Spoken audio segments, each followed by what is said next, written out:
It's Chris, the Dating Doc. Happy New Year 2021. This podcast episode is all about the secure attachment style, part 4 of explaining the attachment styles. Stay tuned.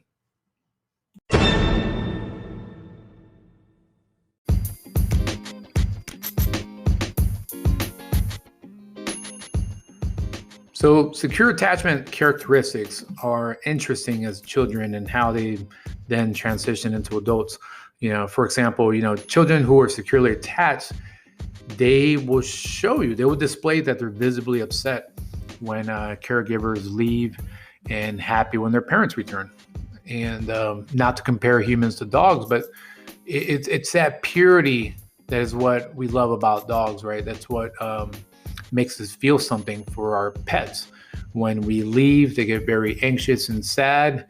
They may retreat to the corner and not drink or not play. And then when we return, they show us that pure joy, happiness, whether they're jumping up on their hind legs or just doing the happy dance, right? As my dog does. So this is healthy. It is healthy to be sad and then inversely to show that happiness. So that is something that you'll see with securely attached children, is that they're able to show those emotions instead of being very dismissive or numb to it. Now, contact initiated by a parent is readily accepted by securely attached children. And yes, they greet the return of a parent with positive behavior. I have a co-parenting situation with my daughter, and it's something that I truly enjoy is her hugging me and saying "Dad," when she sees me. So, being the analytical type that I am, since I am the dating doc, it's something that I'm cognizant of. At the same time, I feel the pure joy and happiness from receiving that. Because again, it is very genuine when they're children. Something that I'm very cognizant of as well is that parents of securely attached children tend to play more with their children.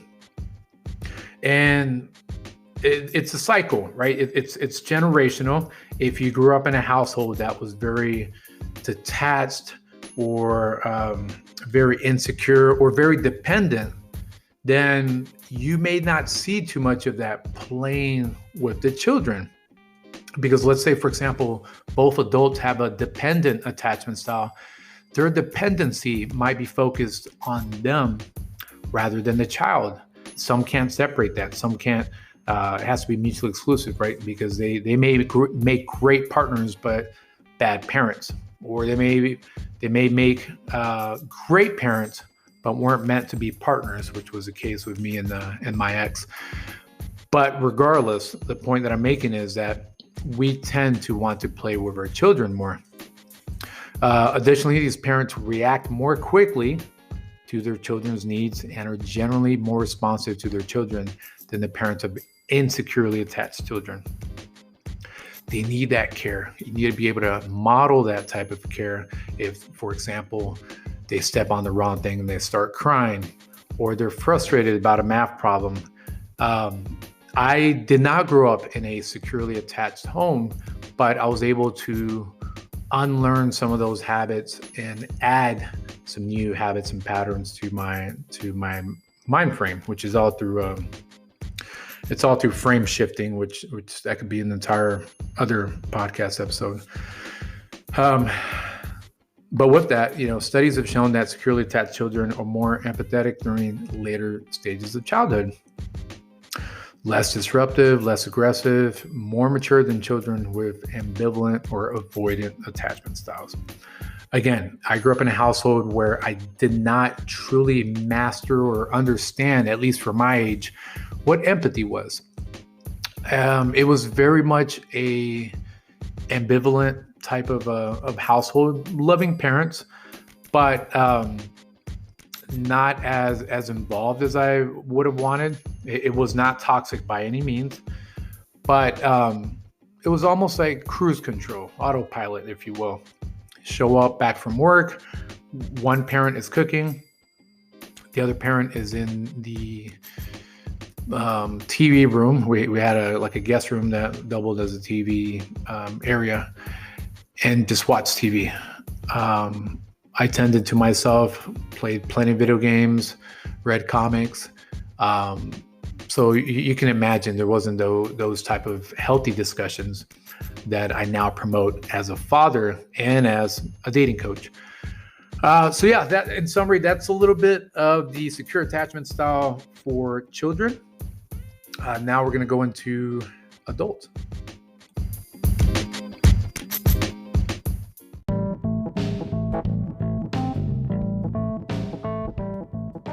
It is important to note that with any transition in life, it doesn't matter the age. It does not matter, if you say, hey, I'm too old to learn new tricks.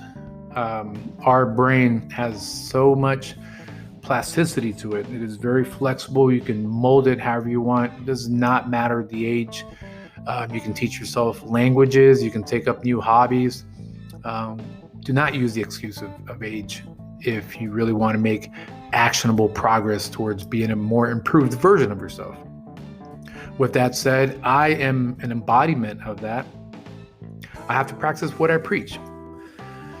Like I said in the previous segment, as a child, I did not have those type of discussions to talk about my feelings or talk about what may frustrate me.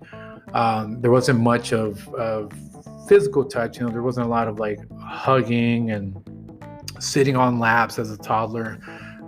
It's one of those things that, again, as I mentioned, it was a cruise control type of family household. My parents did not end up together. They got divorced in 2007, and that was mainly due to the kids being out of the house.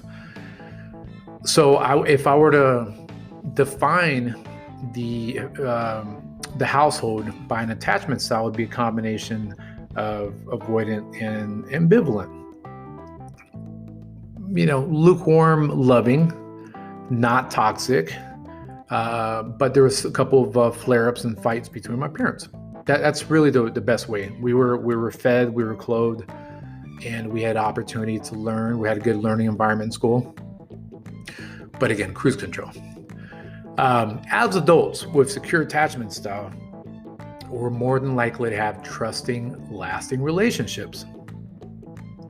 And this is, again, because as they say, the little slang that they say nowadays, all the TikTokers, they say gas you up, right? When someone is gassing you up, AKA when they're giving you affirmations, when they're hyping you up, when they're building you, that's very important amongst friends and amongst family. Secure attachment styles, people are great at gassing someone up, right? Which adds to having these trusting, lasting relationships because they're very, very mutually loving. Tend to have good self-esteem. That's another attribute of a secure attachment style, is that we will have good self-esteem. We will believe in ourselves. We will understand our limitations. We will understand the beauty and what we have to offer the world. Whereas if you're part of the insecure attachment styles, whether that's avoidant, ambivalent, dependent, then you may not view yourself up to the potential of who you really are. And this is where emotional overeating comes into play. This is where seeking out toxic relationships in exchange for companionship comes into play. This is where you become numb to your goals and motivation. So it does have an effect overall.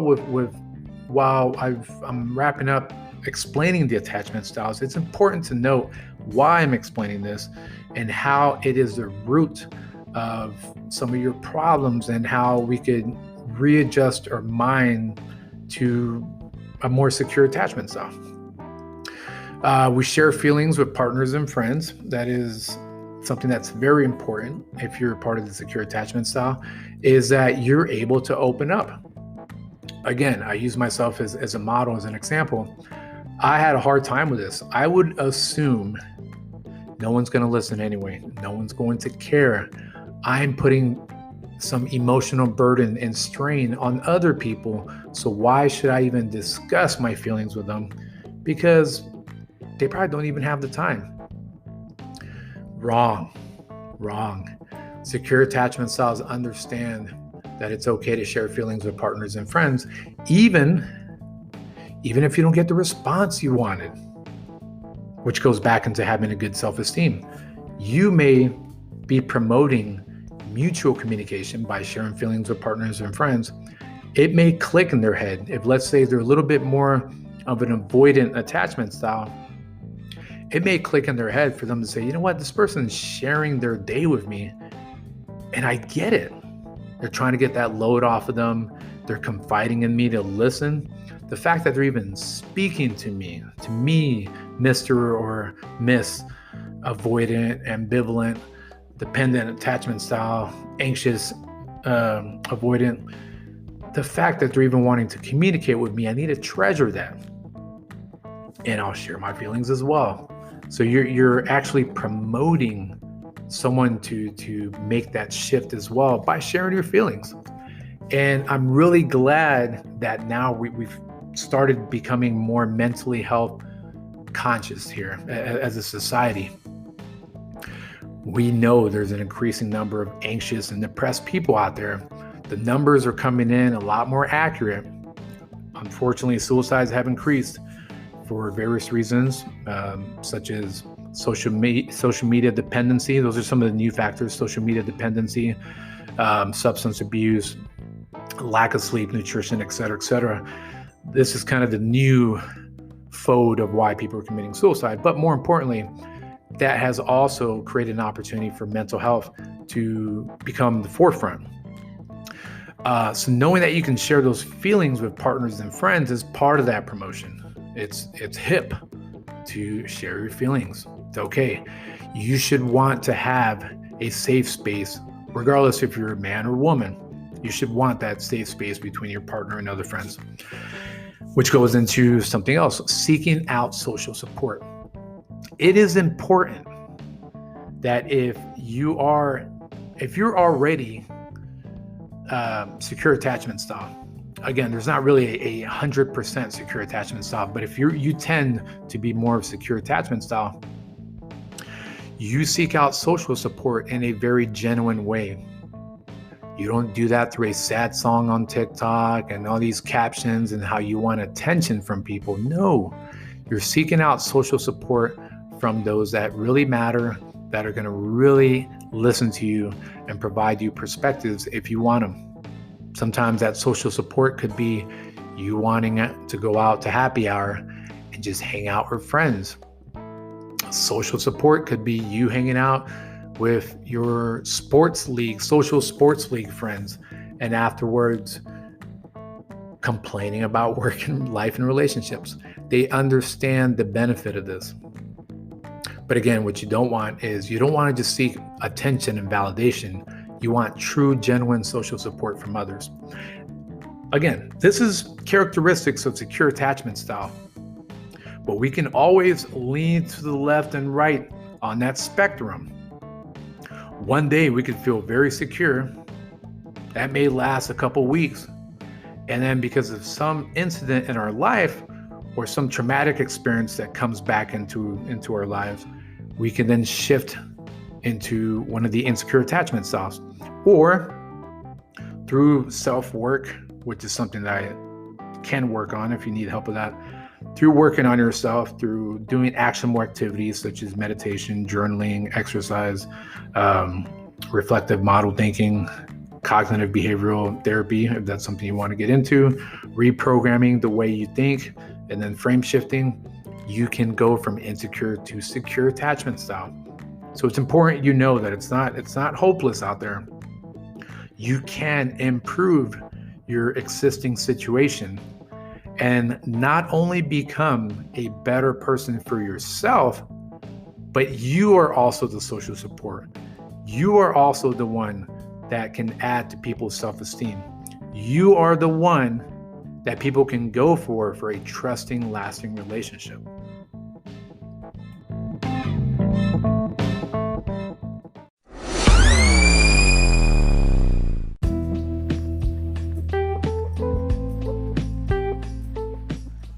So what I've done here is I've written a list of some things you can do to rewire your attachment style to be more secure. The first one is make sure that you work on your fitness and dieting and sleep. All right. Looking after yourself physically, okay, attend to your wellness and self-care. You'll have more in the gas tank for the emotional strength and stability that you will need to tackle your day, to tackle any issues going on. So, for example, if let's say you decide to start tracking your calories, that's one thing you might want to do is, are you overeating? If you have weight goals, are you eating more than you should or adding too much calories that you really don't need? When it comes to sleep, when are you going to sleep? What are you doing before you go to sleep? Are you playing on your phone? Are you watching Netflix?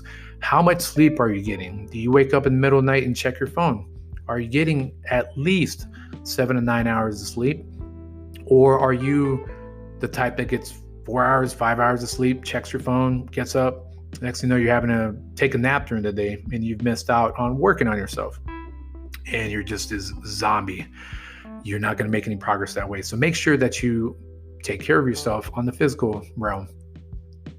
Number 2, take some measured risk. Try things that push you out of your comfort zone. One way that I do this is the easy things become habits after a while. Making your bed, having coffee, working out. Working out is a risk in itself because you have to push through the mental angst of not wanting to work out, and you just go out there and you take a risk, especially if it's a whole new type of workout.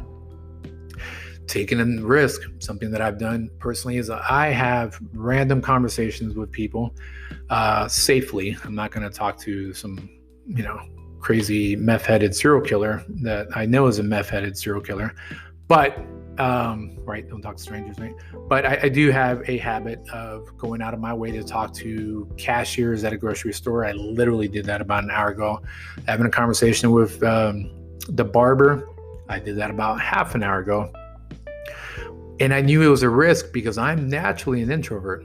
So take risk. Okay, these were small examples. I'm not telling you to go out there and bungee cord or bungee jump, but the smaller steps you take, then they become bigger, and then they become bigger, and then next you know, you might be speaking in front of a whole bunch of people, like this crazy guy you're listening to. And for someone who grew up as an introvert, that was an ESL student, not too shabby, right? Other thing is develop the things you're already good at and the things you love. Keep doing the things that you love, okay? And it's one of those things where you can start mastering them because you become secure in yourself. You start understanding that self-esteem, self-confidence is attached to the fact that you yourself are making that progress, right? So it takes patience to stumble upon something you might love. But when you get in that zone, melt into it. And you will find your passion, but a lot of it's staying curious. And these are just tips that are going to get you more into that secure attachment style. Another one is that building that self-esteem and that compassion, it's going to take deeper changes. And this is where I guess I can do my shameless business plug, but it is important that you're able to mirror your thoughts and actions with someone else. Because you can do the work yourself. You can get out of the muck by yourself. But if you have a broken arm, yes, you can sling it. You can, you can try to mend it. You can buy some over-the-counter painkillers. But more than likely, that arm is not stabilized or those painkillers are not working the way they should. So you do have to go to an expert. You can do your own taxes. But if you have complex investments and property, you may want to go to a professional. There's plenty of things that you can do on your own, but it is important that you do the deep changes with someone else. You can always start with me. Hey, I do what I do for a reason, right? That's self-awareness. Okay, the more self-aware you are, you generate acceptance and fuel your journey into emotional freedom. You have to accept your strengths and weaknesses. You have to accept what happened in the past, Let it be in the past and then start moving forward. And it's not one of these like, oh, I'm just going to, just take a pill of acceptance and you'll be fine. No, it's a journey. But it's about not making excuses for anyone, including yourself. It's assessing yourself, seeing the location of those scars, that inner landscape, so you don't fall into those same patterns for the rest of your life. I am very passionate about what I do for a reason. I want you all to take this information, make it actionable, make it useful. We only have one life to live, and it's not about just healing ourselves for ourselves. If we can exponentially become better people, then we can then spread that to other people that need this awareness, that need this journey. They need to also start to walk. But it takes people to promote that. Nowadays, we live in a world where we're promoting more division based on what political belief you believe in or social political belief. Let's promote healing. Let's promote becoming more of a secure attachment style. Collectively, we're very insecure right now. So if anyone ever asks, why do you do all this, the Dating Doc? Yes, it deals with dating, but more importantly, it's connecting the world in a disconnected world. So I ask you, if you need to listen to his podcast again, do it. But make sure that you understand that you can also be an ambassador of promoting self-acceptance and emotional freedom. So start this journey. I want you guys to do better because I love you all. And if you're listening out there, understand that even though I might not be talking to you and you're responding to me and we're talking, I do love you for your support. And please keep supporting what I do because in the end, it's supporting us.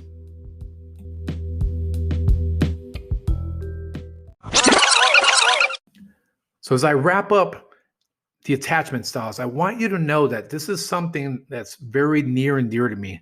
I want clients, both singles that are dating or those in relationships, to understand why I do what I do. I have a new program that is fresh off the block for 2021, where I'm able to help you define your attachment styles and what actions you need to take to become a more secure, attached individual. Why is this important? It's important for a couple of reasons. First off, you'll be a better performer at work. You'll be a better and more aware dater, and you have found self-acceptance within yourself. So that propels you to become a better person, not just a performer, but also someone who understands and loves life and can spread that to others. So if you're interested, send me a DM on Instagram or you can email me. Instagram, I'm at TheDatingDoc. Again, THE, dating, DATING, doc, DOC. TheDatingDoc on IG. Or you can shoot me an email on the contact us page for TheDatingDoc.com. Again, I advise you that if you want to do the work with someone, I am not only an expert, but I am passionate about what I do. Thank you for supporting my podcast.